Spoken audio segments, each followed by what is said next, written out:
Completing square method. Solve by completing the square method. हमारे पास equation है x square minus 10x minus 3 is equals to 0। Completing square method से इस equation को किस तरह से सॉल्व किया जाता है?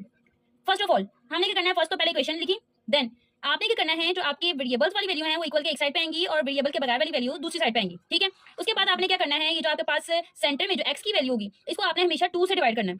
2 से डिवाइड करने के बाद आपके पास आंसर आ जाएगा 5, क्योंकि 2 5 होता है 10। अब आपने क्या करना है, 5 इक्वेशन की लेफ्ट साइड पे भी और राइट साइड पे भी दोनों तरफ ऐड कर देना है। 5 का स्क्वायर आपने दोनों इक्वेशन इक्वल के दोनों साइड्स पे ऐड कर देना है। ऐड करने के बाद आपने क्या करना है, x स्क्वायर और 5, ये फार्मूला बंद हो गया। 3 प्लस 5 का स्क्वायर होगा 25, 25 और 3 कितना होगा 28, x माइनस 5 का होल स्क्वायर वैसे ही। अब आपने क्या करना है, दोनों साइड पे अंडर रूट ले लिया, x माइनस 5 का अंडर रूट खत्म हो गया, 28 पे अंडर रूट वैसे ही आ गया।